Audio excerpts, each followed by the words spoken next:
अच्छा देखें, आज जो है ना हम जरा डिफरेंट क्वेश्चंस कर रहे हैं केमिकल बॉन्डिंग के ना। ठीक है।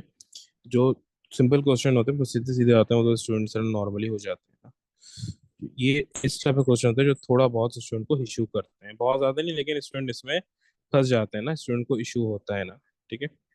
तो अब देखो, जैसे यहाँ पे मेरे पास की क्वेश्चन है। The table shows a melting point, boiling point and electrical conductivities of six substances D, E, F, G, H, I। अब मेरे पास डी है, डी का मेल्टिंग पॉइंट है 1610 और बॉइलिंग पॉइंट है 2230। अब वो बोल रहा है कि भाई इसका जो इलेक्ट्रिकल कंडक्टिविटी है वो क्या है। ये नॉन कंडक्टर है और लिक्विड में भी नॉन कंडक्टर है। अब बॉइलिंग पॉइंट और मेल्टिंग पॉइंट हाई है और ये दोनों में नॉन कंडक्टर है, तो ये क्या है, मैक्रोमोलिक्यूल है।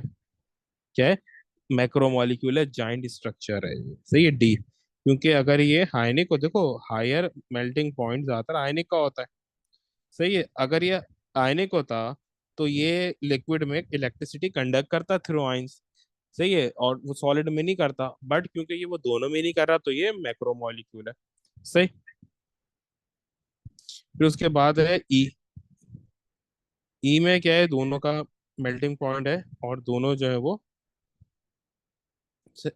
इसमें ई का मेल्टिंग पॉइंट भी बहुत ज्यादा है, बॉइलिंग पॉइंट भी बहुत ज्यादा है। और सॉलिड में नॉन कंडक्शन है, बट लिक्विड में कंडक्शन आ रही है, तो इट मीन्स कि ये हाइनिक कंपाउंड है। हाई सी लिख दिया मैंने, हाइनिक कंपाउंड। ठीक है। और अगर मैं हैफ की तरफ आऊँ, एफ में बहुत लो मेल्टिंग पॉइंट है, लो बॉइलिंग पॉइंट है और दोनों कंडीशन में नॉन कंडक्टर है इलेक्ट्रिसिटी का, तो ये सिंपल कंपाउंड होगा, सिंपल, ये कोवेलेंट होगा। ठीक है। ऐसी सिंपल कोवेलेंट। ठीक है। फिर मेरे पास जी है। जी क्या है कि ये मेल्टिंग, ये पॉइंट भी हाई है, बॉइलिंग पॉइंट भी हाई है और दोनों वो कंडीशन में क्या है, वो गुड कंडक्टर है। तो ये क्या है, ये कोई मेटल है, ट्रांजिशन मेटल मेरे पास है। ठीक है, ये ट्रांजिशन पर मेटल है, ये क्या है, ट्रांजिशन मेटल है। ट्रांजिशन मेटल का मेल्टिंग एंड पर बॉइलिंग पॉइंट हाई होता है। जो ग्रुप वन और टू वाले पर मेटल्स हैं, इनका मेल्टिंग और बॉइलिंग पॉइंट वो लो होता है। लेकिन यहाँ पर मुझे ये पता कैसे चला ये पर मेटल है, क्योंकि ये सॉलिड और वो लिक्विड दोनों में इलेक्ट्रिसिटी ये कंडक्ट कर रहा है। सॉलिड में इलेक्ट्रिसिटी ये कंडक्शन किसमें होती है, सिर्फ मेटल्स में होती है। और अब यहाँ पे देख लो, जो एच है मेरे पास, एच में मेल्टिंग पॉइंट भी इसका ऑलमोस्ट वही तकरीबन बोलो है, ये भी बोलो है। तो ये क्या है, और ये नॉन कंडक्शन है इसकी ना, ये बिल्कुल भी कंडक्ट नहीं कर रहा, तो ये सिंपल कोवेलेंट है। ठीक है। और आई भी क्या है, आई भी सिंपल की कोवेलेंट है। क्यों? क्योंकि इसकी इलेक्ट्रिक जो इसका मेल्टिंग और बॉइलिंग पॉइंट तो हद से ज्यादा लो है और ये दोनों नॉन कंडक्टर हैं, वो सॉलिड फेस में भी और वो लिक्विड फेस में भी, तो ये भी सिंपल कोवेलेंट है। ठीक है। ये समझाने का मकसद ये था कि आपको चीज क्लियर हो जाए। ठीक है। अब वो बोल रहा है कि भाई विच substance is a liquid at 25 degree Celsius. कि वो कौन जो है वो 25 डिग्री सेल्सियस पे लिक्विड होगा। देखो, इसको इसका पता है मतलब क्या है। देखो, इसको इस तरीके से समझो। जो मेरे पास एक स्पेस होती है ना, जैसे मेल्टिंग पॉइंट है ना, एक मिनट। देखो यहाँ पे मेरे पास क्या होता है, मेरे पास होता है सॉलिड फेस होता है। ठीक है। फिर आता है मेल्टिंग पॉइंट, वो होता है वो लिक्विड। देन आता है बॉइलिंग पॉइंट, वो हो जाता है गैस। अब मेल्टिंग पॉइंट और बॉइलिंग पॉइंट के बीच में क्या है, वो लिक्विड है। मेल्टिंग पॉइंट से पहले क्या है, वो सॉलिड है। और बॉइलिंग पॉइंट के वो बाद क्या है, वो गैस होगा। तो जैसे यहाँ पे उसने कहा है which substance is liquid at 25 degree Celsius. तो लिक्विड वो कौन होगा जो कि जिसका मेल्टिंग और जिसका 25 डिग्री सेल्सियस जो है ना, वो मेल्टिंग और बॉइलिंग पॉइंट के बीच में लाई कर रहा होगा, वो मेरे पास वो लिक्विड होगा। ठीक है। तो अगर मैं यहाँ पे देखूं, तो जो मेरा एफ है वो इसके बीच में लाई कर रहा है। अगर मैं इसको देखूं तो ये इसके बीच, बिल्कुल मिड में लाई कर रहा है। जो एफ है ना मेरा, वो मिड में लाई कर रहा है मेल्टिंग और बॉइलिंग पॉइंट के। यानी कि इसको अगर मैं इसका अगर 25 डिग्री सेल्सियस देखूं तो मिड में लाई कर रहा है। बाकी सारे ये जितने भी है ना, बाकी सारे ये वो जितने भी हैं, ये ये 25 से हबा है डी। ई का भी वो मेल्टिंग पॉइंट 25 से हबा है, ठीक है। जी का भी हबा है, एच का भी हबा है, और जो हाई है उसका तो 25 से भी वो दोनों कम है। तो जो 25 डिग्री सेल्सियस पे वो लाई कर रहा है ना, वो कर रहा है एफ। एफ का मेल्टिंग पॉइंट है माइनस ये 119, और बॉइलिंग पॉइंट है 43। तो जो इसका 25 डिग्री सेल्सियस जो वो टेम्परेचर है इसमें, एफ में, वो वो मेल्टिंग और ये बॉइलिंग पॉइंट के बीच में लाया करेगा। सही है। तो मेल्टिंग और बॉइलिंग पॉइंट के बीच में क्या होता है, वो लिक्विड होता है। तो 25 डिग्री वो सेल्सियस पे सिर्फ एफ जो है मेरे पास वो लिक्विड होगा। ठीक है, अभी मैंने ये एक्सप्लेन किया आपको पूरा। ठीक है, फिर उसके बाद बोल रहा है कि विच सब्सटेंस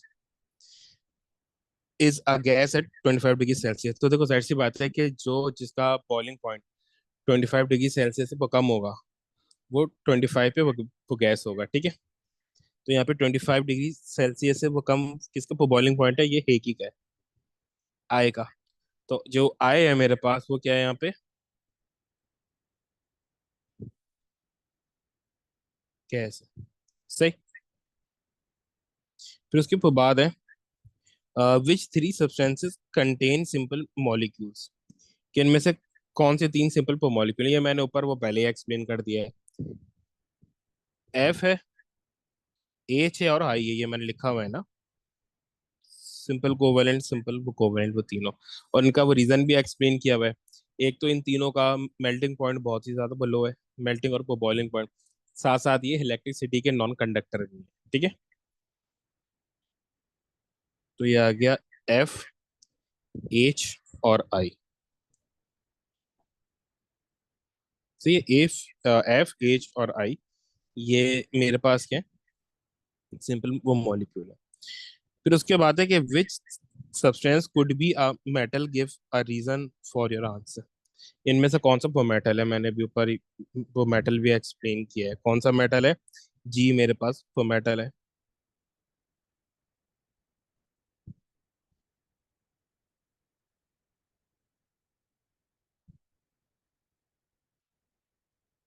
अब देखो यहाँ पे क्या है, जी वो मेटल क्यों है।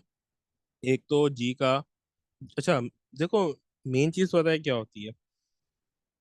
जी जो है ना, जी जो पोमेटल है, जो मेरे पास, अगर मैं यहाँ पे, तो मैंने आपको ये बता दिया, ये ट्रांजिशन पोमेटल है, क्यों, क्योंकि इसका मेल्टिंग और बॉइलिंग पॉइंट हाई है। लेकिन जो एक वो नॉर्मल पोमेटल होता है ना, यानी कि जो ग्रुप वन ग्रुप टू का होता है, उसका मेल्टिंग एंड बॉइलिंग पॉइंट वो लो होता है। तो मेल्टिंग एंड बॉइलिंग पॉइंट से हम डिस्टिंग्विश नहीं वो कर सकते कि ये मेटल है या नहीं। सही है। अगर कोई वो मेटल हो, उसका ये बॉइलिंग पॉइंट और वो मेल्टिंग पॉइंट वो लो हो, तो वो ग्रुप वन और ग्रुप टू का भी वो मेटल है। और अगर किसी किसी वो मेटल का मेल्टिंग और वो बॉइलिंग पॉइंट हाई हो, तो वो ट्रांजिशन एलिमेंट है, यानी ट्रांजिशन वो मेटल है, ठीक है। और जो इसका वो मेन चीज होता है वो होता है ये, क्या ये सॉलिड फेज में इलेक्ट्रिसिटी कंडक्ट कर सकता है। अगर ये सॉलिड फेज में इलेक्ट्रिसिटी कंडक्ट कर सकता है, अगर वो गुड कंडक्टर है, तो वो मेटल है, क्योंकि वो सॉलिड फेज में सिर्फ और सिर्फ मेटल ही इलेक्ट्रिसिटी ये कंडक्ट करता है, बाकी को कोई नहीं करता है ना। इसकी आइडेंटिफिकेशन क्या है, जी। और रीजन क्या है, it conduct electricity in solid phase.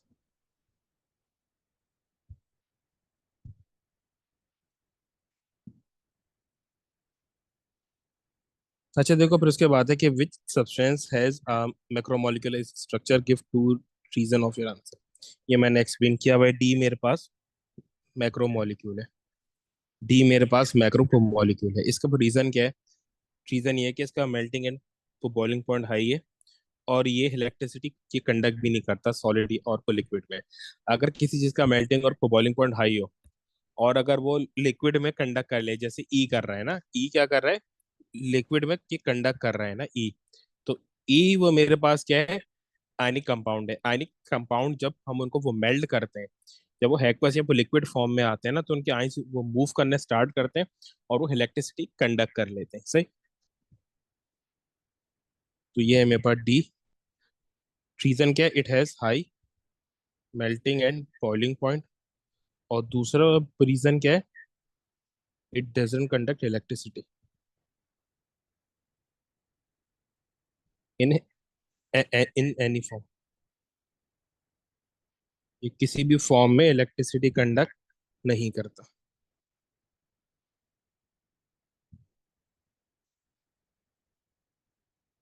अच्छा देखो फिर उसके बाद है, which substance is an ionic solid, give reason of for your answer.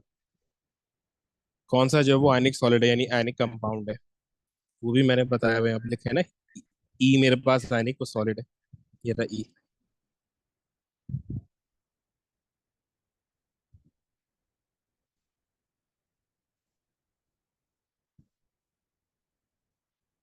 इसका वो रीजन क्या है, इसका वो रीजन ये है कि ये लिक्विड फॉर्म में इलेक्ट्रिसिटी कंडक्ट कर रहा है। सही है। देखो, मेल्टिंग और बॉइलिंग पॉइंट तो जो मैक्रो मॉलिक्यूल है उसका भी हाई था। सही है। अगर मैं देखूं यहाँ पे तो डी और ई दोनों का मेल्टिंग और बॉइलिंग पॉइंट हाई है। इसका मैं अगर साफ कर लूँ क्योंकि बहुत ही ज्यादा वो गंदा हो गई है। अगर मैं देखूं यहाँ पे तो ये डी और ई दोनों का मेल्टिंग एंड ये बॉइलिंग पॉइंट हाई है। हाँ, डी का कुछ ज्यादा हाई है, लेकिन दोनों का आप हाई वो बोलोगे। लेकिन डिफरेंस क्या आ रहा है, डिफरेंस यहाँ पे आ रहा है कि ये जब लिक्विड है तो कंडक्शन नहीं कर रहा, और जब ये लिक्विड है तो कंडक्शन कर रहा है, ये गुड कंडक्टर है इलेक्ट्रिसिटी का। तो ये दोनों में मेजर डिफरेंस है।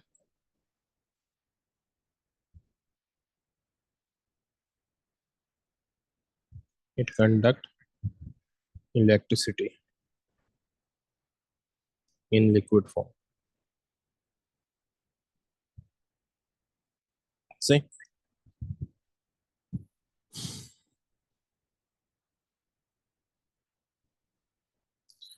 अच्छा अब देखो, अब इसी तरीके से क्वेश्चन है जो मैं जिस टाइप के करा रहा हूँ उसी टाइप का है ना, कि this question is about phosphorus and the compound of phosphorus.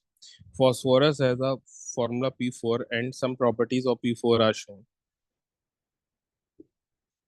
Melting point क्या है इसका, 45 है, और बॉइलिंग पॉइंट 280 है। इट मीन्स कि ये सिंपल मॉलिक्यूल है। मैक्रो मॉलिक्यूल होता तो ये दोनों हाई होते हैं, मेल्टिंग और बॉइलिंग पॉइंट। तो इन दोनों से मुझे क्या चीज़ चलिए पता कि ये सिंपल मॉलिक्यूल है। सही है। फिर उसके वो बात बोल रहा है कि इलेक्ट्रिसिटी की कंडक्टिविटी नॉन कंडक्टर है, यानी किसी भी फेस में नॉन कंडक्टर है तो ये कोवेलेंट ही होगा। ठीक है। और कोवेलेंट मैक्रोमोलिक्यूल है या कुछ सिंपल है, वो मुझे इसके मेल्टिंग और वो बॉइलिंग पॉइंट से ये पता चल गया। फिर उसके बाद बोल रहे सॉलिबिलिटी इन वाटर इनसॉल्युबल है, तो इससे तो मुझे और कंफर्म हो गया कि ये कोवेलेंट ही है। ठीक है। अगर ये हाइनिक होता तो ये तो सॉल्युबल होता। वो बोला है name the type of bonding that exist between the molecule between the atoms in P4 molecule, that's बात कोवेलेंट। ठीक है। आपको ये प्रॉपर्टी से आइडेंटिफाई करना है। फिर वो बोल रहा है कि explain in terms of attractive forces between the particles why P4 has a low melting point, because it has weak attractive forces between the molecules ना। इसके जो वीक वीक जो अट्रैक्टिव फोर्सेस हैं बहुत वीक हो सी, it has weak attractive force.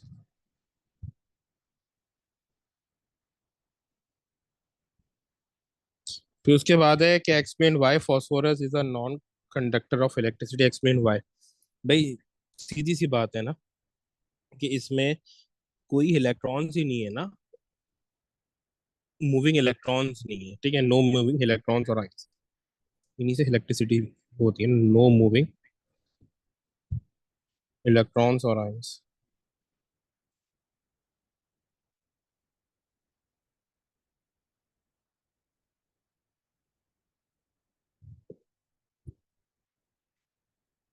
अच्छा देखो फिर इसके बाद है कि phosphine has a formula PH3, complete the dot and cross diagram to show the electron arrangement in a molecule of phosphine, show outer shell electrons only.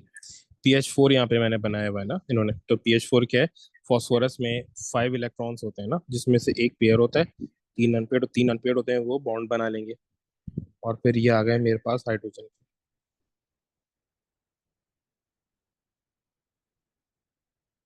इस तरीके से।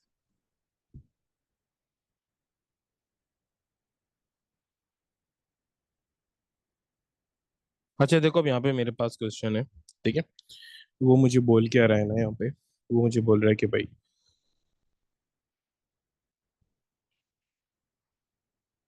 फिलो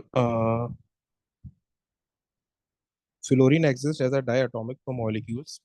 Complete the dot and cross diagram to show the electron arrangement in a molecules of fluorine. Show outer shell electrons only. Fluorine है, इसमें आपको बनाना है सिर्फ outer shell electrons दिखाने हैं ना।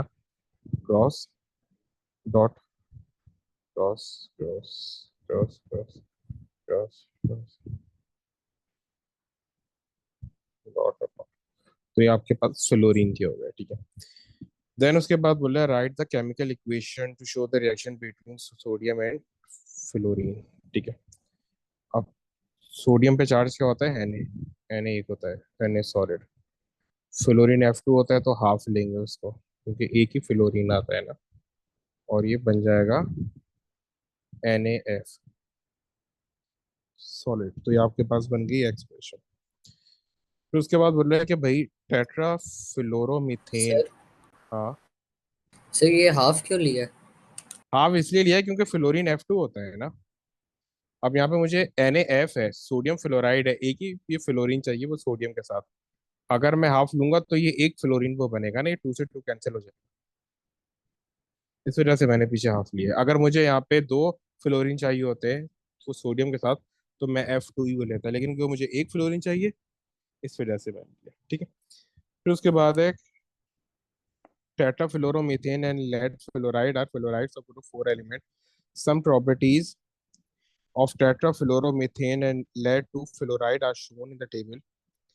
अब देखो वो टेट्राफ्लोरोमीथेन का फॉर्मूला है CF4।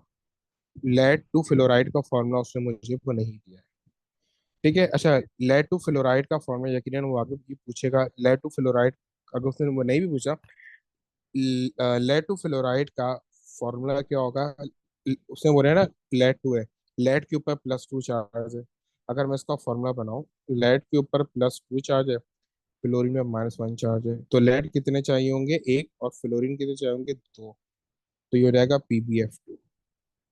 चार्ज बैलेंस करना है ना, ये -2 और +2 आपस में कैंसिल, ठीक है। तो ये फॉर्मूला हो जाएगा PbF2। तो ये मेरे पास हो गया फॉर्मूला PbF2। फिर उसके बाद बोला है कि भाई द मेल्टिंग पॉइंट कितना है टेट्राफ्लोरोमीथेन का 184 -184, और लेड फ्लोराइड का कितना है 2855। तो एक तो बात हो गई कि ये मेरा क्या है, जो ये टेट्राफ्लोरोमीथेन है, इसका स्ट्रक्चर बहुत सिंपल है, ये सिंपल कोवेलेंट है। और इसका क्योंकि इसका मेल्टिंग पॉइंट कम है, बॉइलिंग पॉइंट भी कम है, तो ये सिंपल स्ट्रक्चर है। और जो लेड फ्लोराइड है, देखो ये हाइनिक है। एक तो ये हाइनिक क्यों, क्योंकि मेटल और वो नॉन मेटल के बीच में बन रहा है। वो लेड जो है वो मेटल है, और फ्लोरीन वो नॉन मेटल है। तो ये हाइनिक है हमेशा, जो वो मेटल और नॉन मेटल के बीच में बनता है ना। अब यहाँ पे क्या है, जो मेरे पास वो लेड है ना वो मेटल है, और जो फ्लोरीन है वो नॉन मेटल है। तो हमेशा इस तरीके से जो मेटल और नॉन मेटल के बीच में जो स्ट्रक्चर बनता है ना, वो हाइनिक होता है, ठीक है। एक तो ये हो गया, लेकिन अगर मुझे इससे भी पता नहीं चल रहा तो नीचे उसने मुझे चीजें वो बता देता है। उसने कहा है ना कि कंडक्शन, अच्छा यहाँ पे लो बॉइलिंग पॉइंट का तो मुझे ऐसे ये पता चल गया, क्योंकि ट्राइटप फ्लोरोमीथेन मेटल तो है नहीं, यानी ग्रुप 1 ग्रुप 2 का मेटल तो नहीं है ना, ये तो मुझे साफ चल रहा है पता, क्योंकि ये एक कंपाउंड या मॉलिक्यूल है। तो मुझे ये तो पता चल गया कि भाई ये, इसका तो ऐसे ही पता चल गया कि ये तो सिंपल है। फिर वो बोल रहा है कि electricity, conduction of electricity when solid, ये नॉन कंडक्टर है, और दोनों सॉलिड में नॉन कंडक्टर है, यानी वो मेटल इनमें से कोई भी नहीं है। फिर conduction of electricity when molten, tetrafluoromethane वो नॉन कंडक्टर है, और lead fluoride, yes it is the conductor. अब देखो ये हाई तो मेल्टिंग पॉइंट भी है इनका, मेल्टिंग एंड बॉइलिंग पॉइंट भी, और ये गुड कंडक्टर भी है इन मोल्टन फॉर्म, यानी कि ये हाइनिक कंपाउंड है। अगर इनका मेल्टिंग और बॉइलिंग पॉइंट हाई होता, बट ये कंडक्टर भी नहीं होते, ये इलेक्ट्रिसिटी के, तो ये मैक्रो मॉलिक्यूल होते हैं, ठीक है। इसके बाद बोले what type of bonding is present between the atom in tetrafluoromethane, simple covalent compound है, तो बॉन्डिंग कौन सी होगी, कोवैलेंट।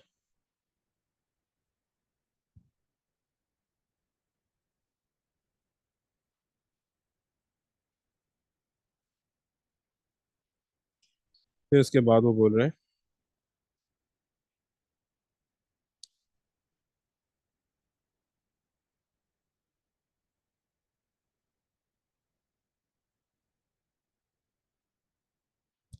कि tetrafluoromethane tetrafluoromethane is a unsaturated compound with formula C2F4 tetrafluoro sorry methane ethane is a monomer used to make the polymer tetrafluoroethane. अच्छा ये वो आ गया. Draw the structure of molecule of tetrafluoroethane. Show all the atoms and all the bonds. ये सब आपने इसका structure बताना है. इसके जो बॉन्ड्स वगैरह है वो आपने को ये बताने की ये वो कौन सा है. ठीक है. टेट्राफ्लोरोइथीन सही है क्या? अब यहाँ पे वो देख लो. टेट्राफ्लोरो इथीन ये देख लो ना. इसी वजह से मैंने लिखा है ये इथीन है. इथीन यानी डबल बॉन्ड होगा वो कार्बन के बीच में ना. तो C2 है तो दो वो कार्बन के बीच में मैं सीधा क्या करूंगा डबल बॉन्ड को बना दूंगा. ठीक है क्योंकि हिथीन था ना और दो कार्बन थे यानी कि दोनों कार्बन के बीच में डबल बॉन्ड आएगा. एफ कितना है? 4 है. तो चार फ्लोरीन आ जाएंगे इसमें क्योंकि चार वैलेंसी दोनों की दो दो वैलेंसी बाकी हैं. तो 4 फ्लोरीन हो गया तो इसको बोलते हैं C2F4. सही. सर। अच्छा अब देखो यहाँ पे मेरे पास क्वेश्चन है. वो बोल रहा है कि भाई magnesium reacts with chlorine to form the magnesium chloride MgCl2. Magnesium chloride is an ionic compound. Complete the diagrams to show the electronic structure of the ions in magnesium chloride. Show the charges on the ions. ठीक है. अब ये magnesium floor ये chloride बना रहे हैं ना. देखो मैग्नीशियम देखो MgCl2 है ना. तो MgCl2 का मैग्नीशियम के ऊपर +2 चार्ज होता है क्लोरीन के ऊपर -1 चार्ज है. तो अब जाहिर सी बात है ये जो चार्जेस है वो तो बैलेंस नहीं हो रहे हैं. चार्जेस तो अनबैलेंस है ना. तो इन चार्जेस को हमें तो बैलेंस करना पड़ेगा. तो यहाँ पे हमें 2 को लगाना पड़ेगा. तो ये हो गए MgCl2. तो यहाँ पे मैग्नीशियम है. मैग्नीशियम में तीन वैसे शेल्स होते हैं ना. तीन ये थर्ड पीरियड में आता है. तो इसमें तीन शेल्स होते हैं. तो तीन शेल्स का वो मतलब क्या है कि जब ये Mg+2 बनाएगा तो ये जाहिर सी बात है दो शेल हो जाएंगे. एक तो थर्ड शेल वो मिस कर लेगा ना क्योंकि इसकी वो कन्फिग्रेशन होती है मैग्नीशियम की 282. तो जो ये मेटल है तो जो आखिरी शेल के इलेक्ट्रॉन होंगे दो इलेक्ट्रॉन ये लूज वो कर देगा. ठीक है तो इसकी ये कन्फिग्रेशन क्या हो जाएगी 2 और 8. तो ये हो गई मेरे पास 2 और 8.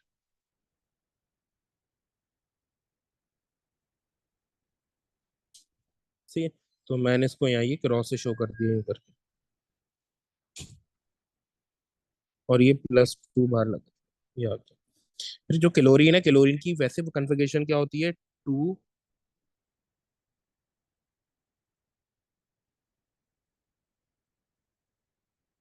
क्लोरीन की वैसे कन्फिग्रेशन है 2 8 और 7. एक गेन कर लेगा तो क्या हो जाएगी 2 8 और 8. जो थर्ड शेल है उसमें सारे कंप्लीट हो जाएंगे. अच्छा देखो अब इसको ना ये बनाना कैसे है, ये बात समझा रहा हूँ मैं आपको ना. देखो इसके पास टोटल ये 8 इलेक्ट्रॉन वो 7 इलेक्ट्रॉन है ये वैलेंस शेल में. वैलेंस शेल में कितने इलेक्ट्रॉन है? 7 इलेक्ट्रॉन है इसके पास ना.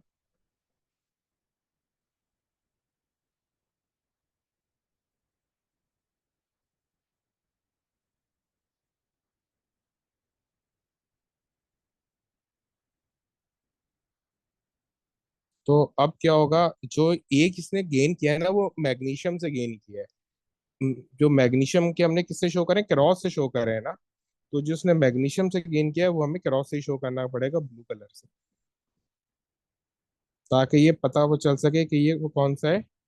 ये मैग्नीशियम का इलेक्ट्रॉन है. तो जो उसने वो गेन करें क्लोरीन ने तो हमने यहाँ पे यूं करके डॉट एंड क्रॉस से शो कर दिए क्लोरीन में से. इस बात का ख्याल को रखना. तो उसके बाद बोल रहा है कि भाई give three physical properties give three physical properties that are typical of ionic compounds such as MgCl2. एक तो क्या है high melting and boiling point. ये हाई होता है इनका। दूसरा, इलेक्ट्रिसिटी,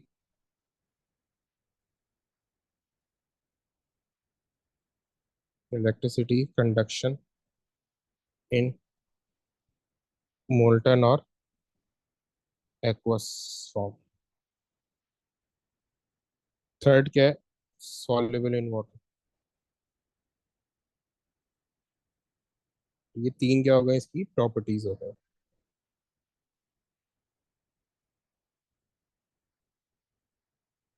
फिर उसके बाद है कि भाई the table gives some information about four different particles A B C D. अब ये जरा अलग है ना।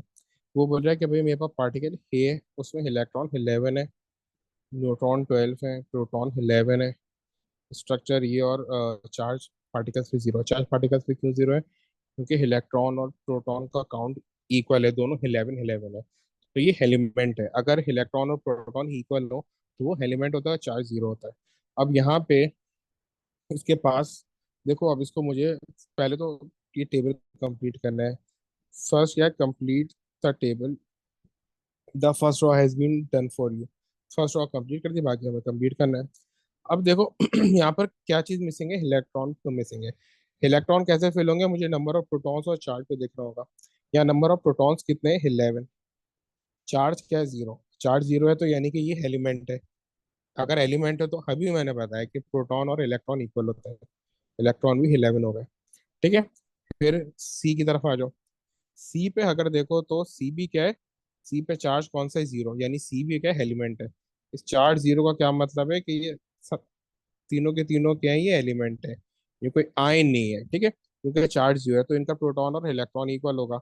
अब इससे मुझसे प्रोटॉन पूछ लिए। अब ये क्या है? ये एलिमेंट है ना, तो उसके इलेक्ट्रॉन प्रोटॉन इक्वल होंगे। तो अगर मुझे दोनों में से भी कोई एक दिया हुआ है, अगर मुझे प्रोटॉन दिया गया तो मैं वही इलेक्ट्रॉन में लिख दूंगा। और अगर नंबर ऑफ इलेक्ट्रॉन दिया गया तो वो मैं प्रोटॉन में लिख दूंगा। तो एलिमेंट है, प्रोटॉन इलेक्ट्रॉन इक्वल होते हैं। तो ये तो इलेक्ट्रॉन 18 है तो प्रोटॉन भी 18 हो जाएंगे। फिर वो मुझे बोल रहा है कि भाई यहाँ पे मेरे पास अगर देखो तो आ, ये कन्फिग्रेशन मुझे इलेक्ट्रॉनिक स्ट्रक्चर की कन्फिग्रेशन बतानी है और चार्ज ऑन पार्टिकल बताना है। अब ये कैसे चलेगा? अब तो मुझे पता, मैं देखूंगा इलेक्ट्रॉन और प्रोटॉन को। प्रोटॉन कितने हैं? प्रोटॉन 17 है, इलेक्ट्रॉन 18 है। यानी एक इलेक्ट्रॉन एक्स्ट्रा है ना, तो कन्फिग्रेशन 18 इलेक्ट्रॉन की क्या हो जाएगी? 2 8 और 8। 2 8 और 8 कन्फिग्रेशन हो गई। फिर उसके बाद एक इलेक्ट्रॉन एक्स्ट्रा है ना, तो अच्छा, इसमें चार्ज निकालते कैसे? इलेक्ट्रॉन 18 है ना, तो -18, प्रोटॉन 17 है, +17। तो -18 +17 आंसर क्या आ गया? -1। तो ये मेरा बन गया है 9, यानी नेगेटिव चार्ज। सही। तो उसके बाद बोल रहा है कि give two particles from the table which are isotopes of each other. देखो, आइसोटोप होगा कि जिसका नंबर ऑफ प्रोटॉन सेम हो, but they have different number of neutrons. ठीक है। अब अगर आप यहाँ पे देखो तो इन दोनों का नंबर ऑफ प्रोटॉन सेम है, ए और बी का, बट इनके न्यूट्रॉन चेंज है। न्यूट्रॉन कितने हैं? 12 और 14। तो ये दो पार्टिकल्स कौन से हो गए? A and B. फिर उसके बाद बोल रहा है कि भाई element G is in the same group of product table as A and is less reactive than A. वो बोल रहा है कि भाई एलिमेंट जेड है, कोई भी एलिमेंट जेड है, element Z is in the same group of product table. वो is in the same group of the ये प्रोडक्ट टेबल एज ए। यानी जिस ग्रुप में ये ए है, जी भी उसी में है, ये एग्जिस्ट करता है। और and is less reactive than A, A से कम रिएक्टिव है, आइडेंटिफाइज जेड। तो ए के पास प्रोटॉन 11 है। तो ए मेरे पास क्या है? ए मेरे पास सोडियम है। कैसे? नंबर ऑफ प्रोटॉन से वो देखेंगे ना। हम किससे देखेंगे? नंबर ऑफ प्रोटॉन से हम देखेंगे। और वो बोल रहा है कि लेस रिएक्टिव है। वो क्या बोल रहा है कि लेस रिएक्टिव है ना। लेस रिएक्टिव का क्या मतलब है, वो ऊपर ग्रुप में एग्जिस्ट करेगा, ठीक है। तो हम आ गए ये प्रोडक्ट टेबल पे। हमने यहाँ पे देख लिया कि भाई, अब यहाँ पे देखो, ये मेरे पास सोडियम है, ठीक है, 11 पे। और वो लेस रिएक्टिव बोला है, तो सोडियम से ऊपर तो एक ही है, वो लिथियम। जो ऊपर होगा वो लेस रिएक्टिव होगा, और जो ग्रुप में वो नीचे होंगे वो मोर रिएक्टिव होते हैं, वो मेटल्स में। ठीक है, तो इसका आंसर क्या हो गया, वो लिथियम। ठीक है।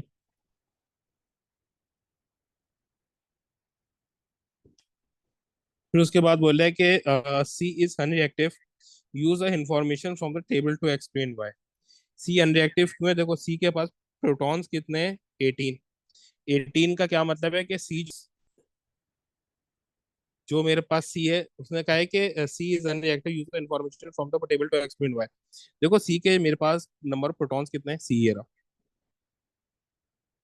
सी के नंबर ऑफ प्रोटॉन्स कितने हैं, सी के नंबर ऑफ प्रोटॉन्स है 18। सी के नंबर ऑफ प्रोटॉन्स है 18। 18 का वो मतलब क्या, कि ये नोबेल गैसेस में आता है। वो कैसे, इसकी हम ये कन्फिग्रेशन करेंगे, तो क्या आ रही है, 2 8 और 8। अच्छा देखो कन्फिग्रेशन तो इसकी भी ये 8 8 आ रही है, जो डी है। लेकिन डी जो है वो आयन बनने के बाद 2 8 8 शो कर रहा है। डी आयन वो बनने के बाद 2 8 8 शो कर रहा है, यानी एक इलेक्ट्रॉन वो गेन कर रहा है, -1 चार्ज आ रहा है, तो 2 8 8 शो कर रहा है। यानी वो नेचुरली इसके पास 18 इलेक्ट्रॉन वो नहीं थे। सही है। नेचुरली इसके पास 17 इलेक्ट्रॉन्स थे ना, तभी तो ये 2 8 8 आ रहा है, ठीक है। नेचुरल इलेक्ट्रॉन वो होते हैं कि जो प्रोटॉन होते हैं ना, अगर उतने ही इलेक्ट्रॉन हो तो वो नेचुरल इलेक्ट्रॉन है, ठीक है। तो यहाँ पे सी जो था वो अनरिएक्टिव क्यों है, क्योंकि उसमें इसका जो आउटर शेल है उसमें 8 इलेक्ट्रॉन है, ठीक है। तो ये नोबेल वो गैसेस में, ठीक है, नोबेल गैसेस बोल दिया। और क्या बोल दिया, आउटर शेल हैज ऑक्टेट, इसमें ऑक्टेट है, यानी 8 इलेक्ट्रॉन।